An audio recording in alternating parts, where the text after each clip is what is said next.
Ladies and gentlemen,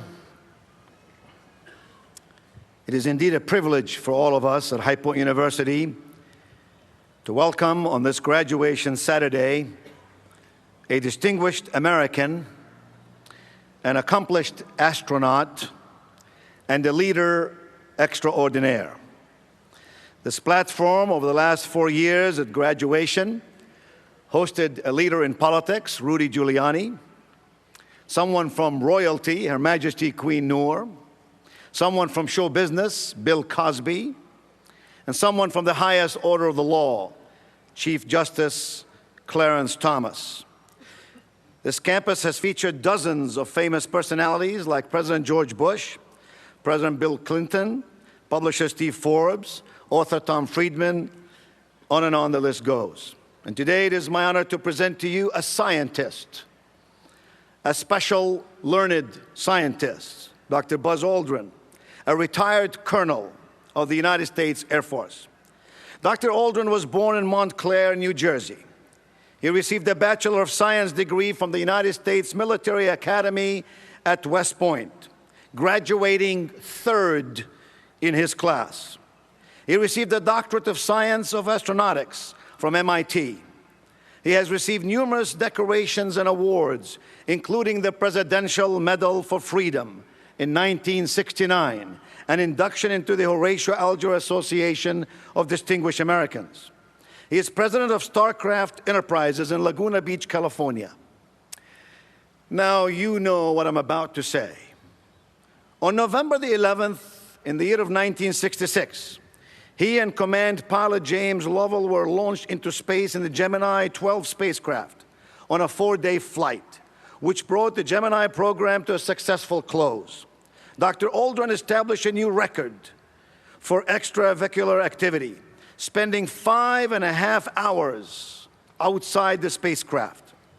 He served as lunar module pilot for Apollo 11, landing on the surface of the moon on Sunday, July the 20th of 1969, some 40 years ago.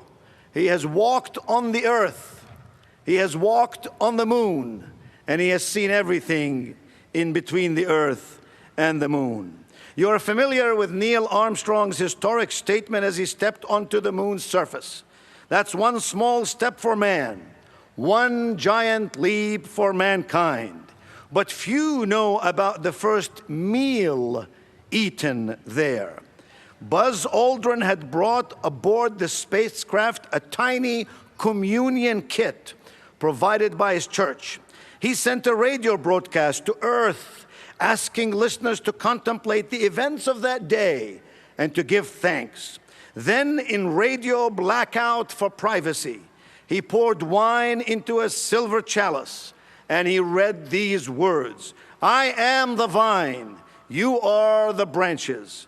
He who abides in me and I in him bears much fruit." He and Neil Armstrong walked on the moon that day, and they changed the course of your history forever. Since retiring from NASA and the Air Force, and his position as commander of the United States Air Force Test Pilot School at Edwards Air Force Base in 1972, he authored an autobiography, Return to Earth. He has remained at the forefront of efforts to ensure a continued leading role for America in manned space exploration, to advance his lifelong commitment to venturing outward into space. Dr. Aldrin, let me please introduce to you over 200 distinguished faculty and administrators who commit themselves daily to ensure that this is indeed an extraordinary university. Let me introduce to you, sir, some 700 graduates who labored long and hard to arrive at this important day. And then let me give you on this morning and on this platform thousands more, perhaps 10,000 by my count, 8,000 seated And I see a lot of people standing all the way around. Thousands more family members, trustees, alumni, donors, and friends who have gathered here to rejoice in our graduates' achievements and to hear your message. We welcome you, sir, to the campus of High Point University. Ladies and gentlemen, please welcome the astronaut, Dr. Buzz Aldrin.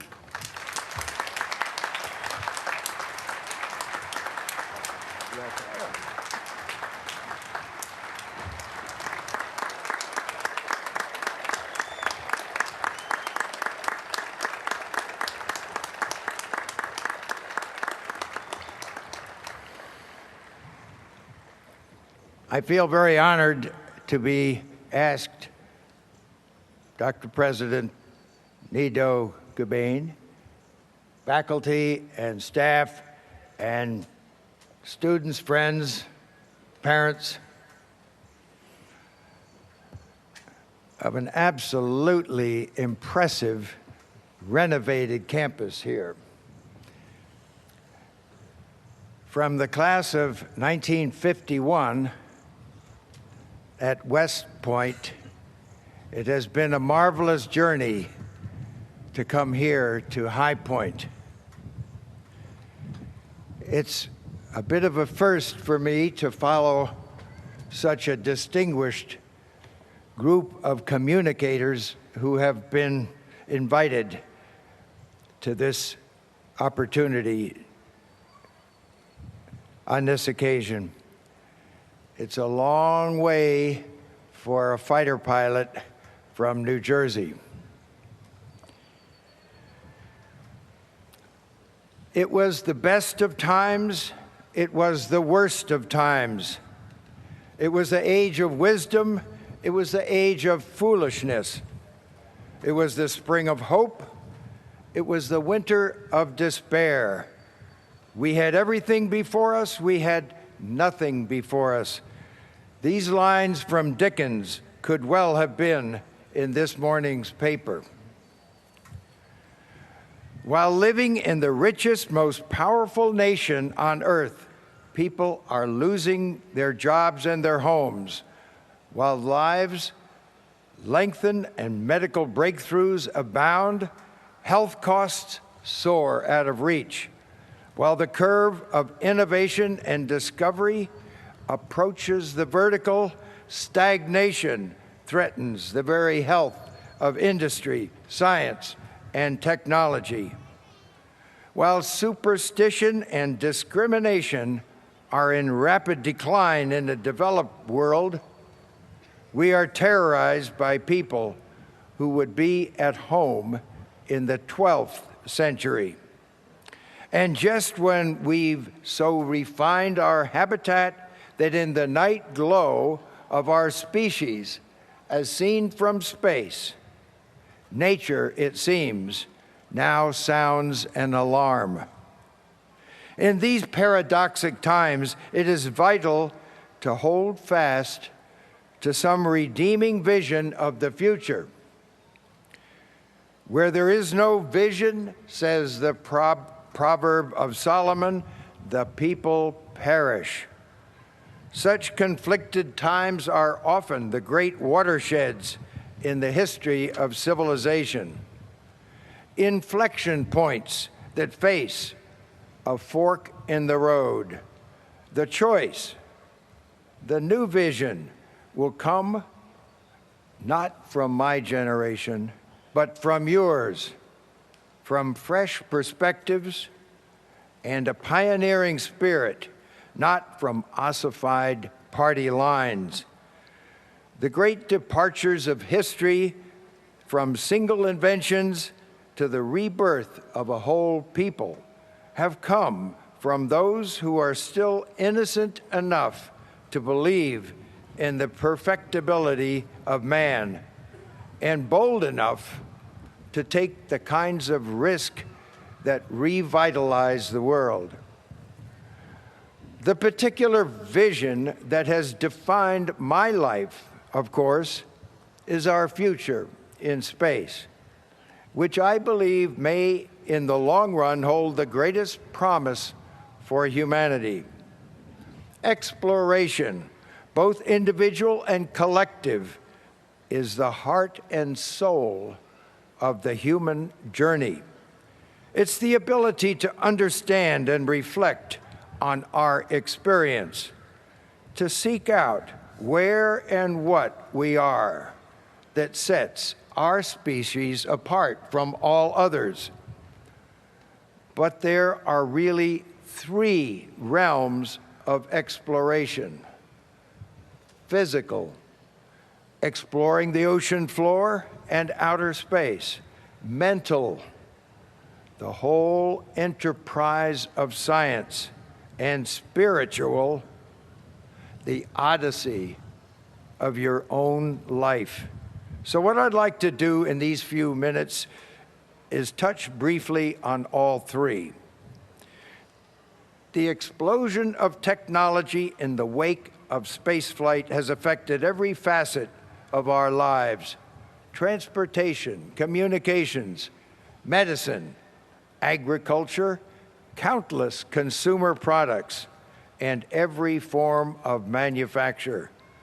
The economic returns have overwhelmingly exceeded the cost. Yet beyond all the political and economic rationales, our leap into space is a turning point in human evolution. The urge to explore has been the primary force in evolution since the first water creatures began to reconnoiter the land. Living systems reach out to their environment, merging with larger systems in the fight against entropy.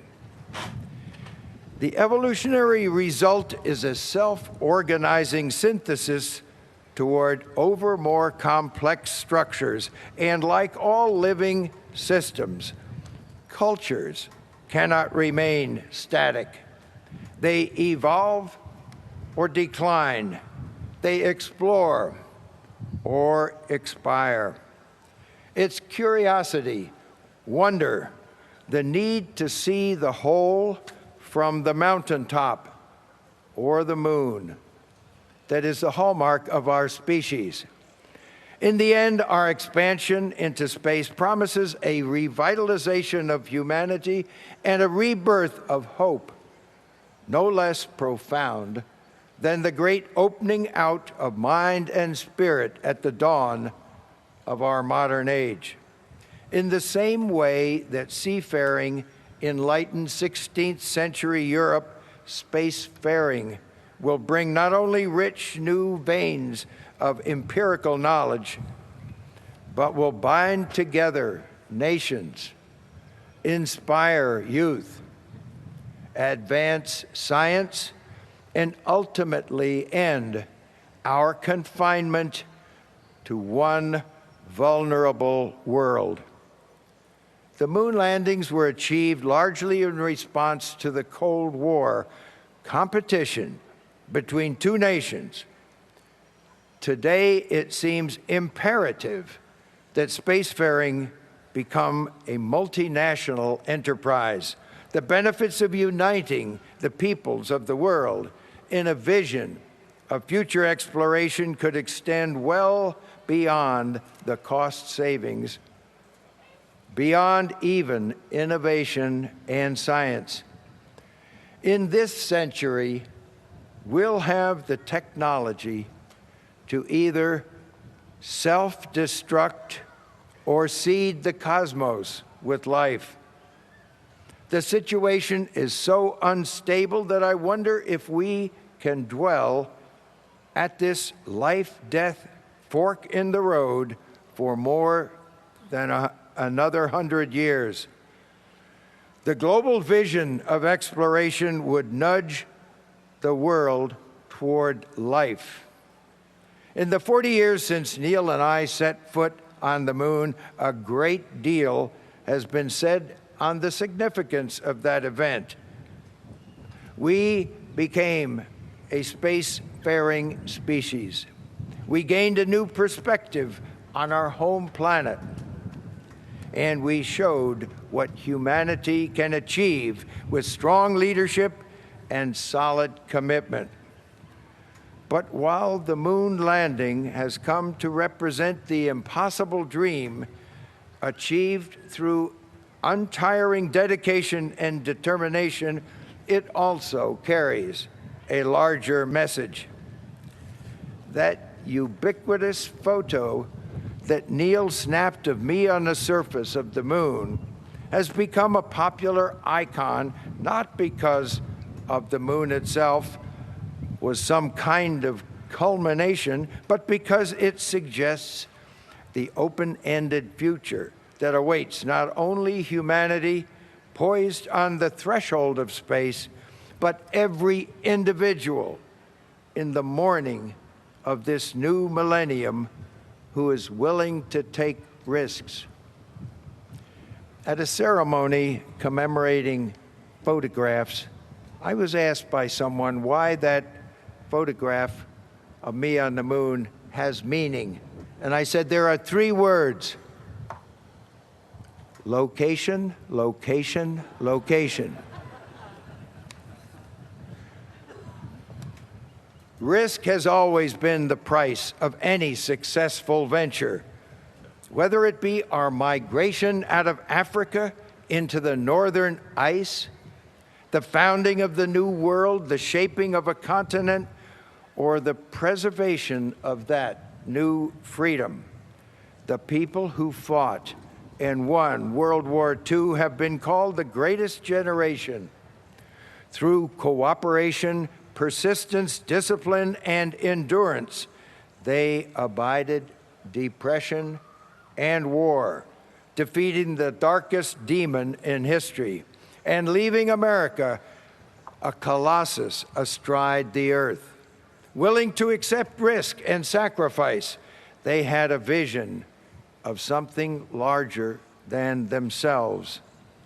They won the war and returned to recreate America, its communities, roads, businesses, government, arts, and sciences, and an economic strength unparalleled in the long curve of history. As their latest great gesture, they put humanity on the moon.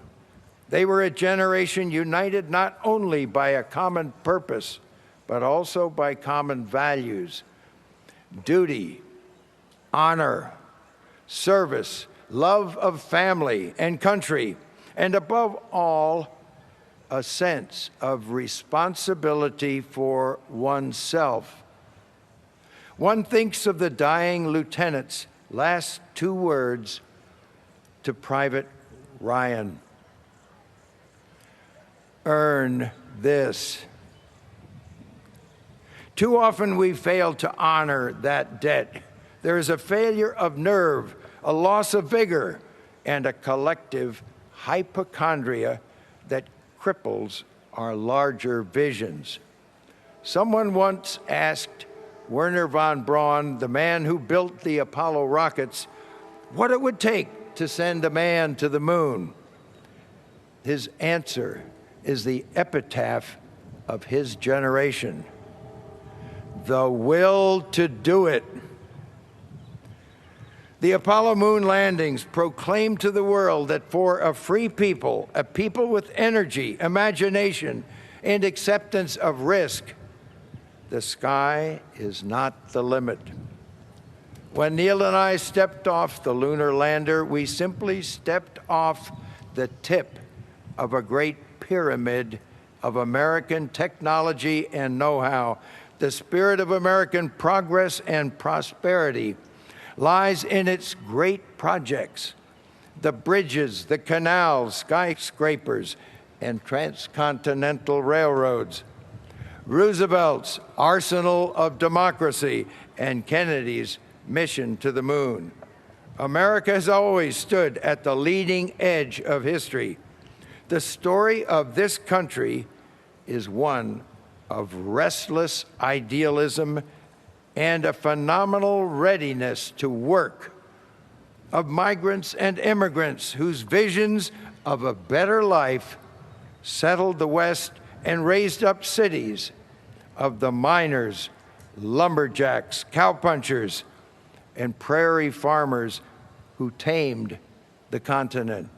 But above all, it is the history of what a free people, unfettered by tyrants and dogma, can accomplish. That history now rests in your hands. America is you. Our hope is that America will continue to lead the world, not only in the dream of spaceflight, but in all three realms of exploration, body, mind, and spirit, that sets our species apart. When we think of exploration, we think of our migration out of Africa, across the seas and continents, reaching the poles, and inevitably the ancient river valleys of Mars, the ice seas of Europa, the yellow skies of Titan, and ultimately out into the ocean of light to sail forever through the starry archipelagos of the vast Milky Way.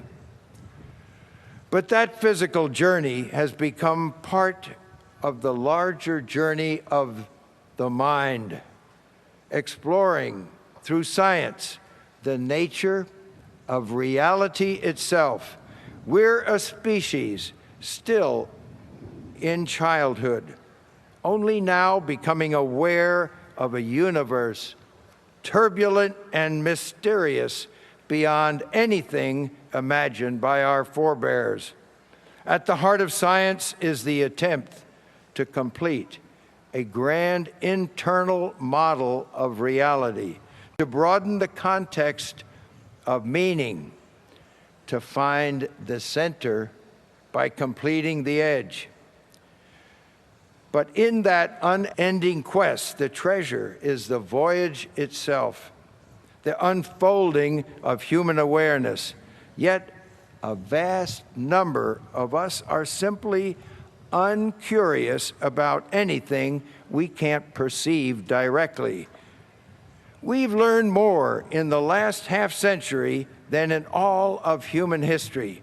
Yet with all that knowledge at our fingertips, surveys suggest that 80 to 95% of Americans are scientifically illiterate. Since the universe of modern science violates the programming we call common sense, many choose simply to ignore it.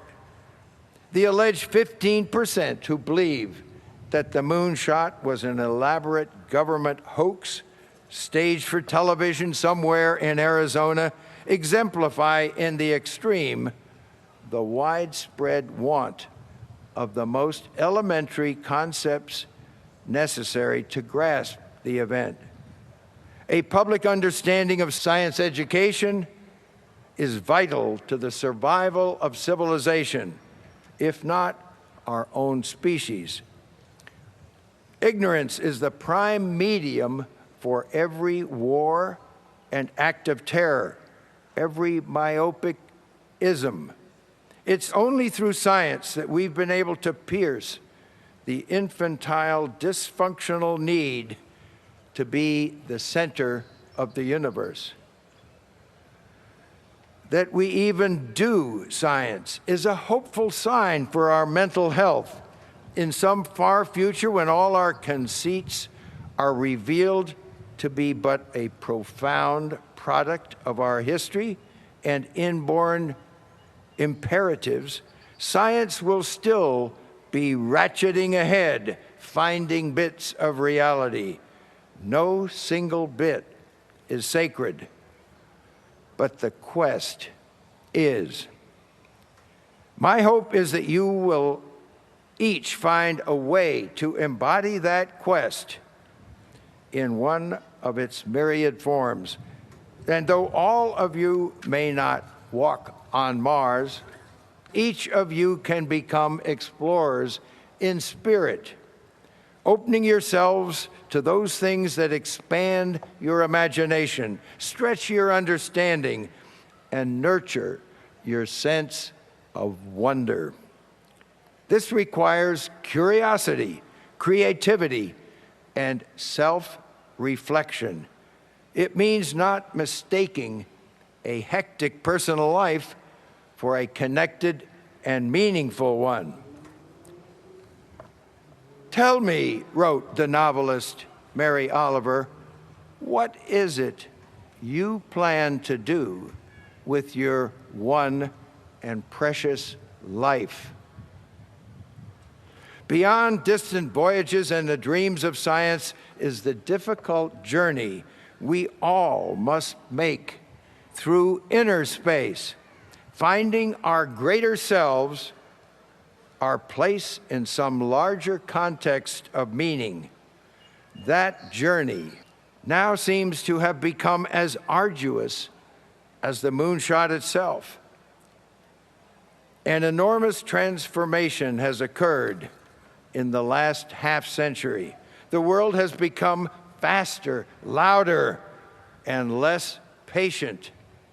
There's an obsession with speed, a loss of silence, of privacy, and a sense of overload. While the rate of information becomes indigestible, the virtual world of television, computers, and iPhones too often substitutes for real experience. There's a mounting compulsion to consume material things, a sense of urgency, a vague fear of not keeping up with the world. What gets lost in all this is something of our inner selves, that part of us that imagines, that dreams, that explores, that is constantly questioning who we are and what is important to us. That part of us that's aware of the choices we have. Pollution of the soul is no less perilous than pollution of the earth. Perhaps this best and worst of times foreshadows some fork in the road. But my belief is that humanity as a whole has the inherent wisdom to choose life. Again and again, we abide calamity, gather the pieces, and set out once more on our unyielding journey, an imperfect people of irrepressible spirit, of mathematics and music, of love and wonder, who dare to dream of reaching the stars. "Come, my friends," cried Tennyson's Ulysses, "it's not too late to seek a newer world, to sail beyond the sunset and the baths of all the western stars, like Ulysses and Columbus, or pioneers on the vast prairie, or the voyages of Apollo. May you each have the courage to risk the abyss, to set sail for the edge, and find instead new worlds beyond imagination. As explorers in mind and spirit, may you sail, as the poet said, out beyond a billion suns, across the vast sea of the soul in search of the ineffable center, the mirror lake in the soft green meadow, the glint in the eye of God." Thank you, and Godspeed.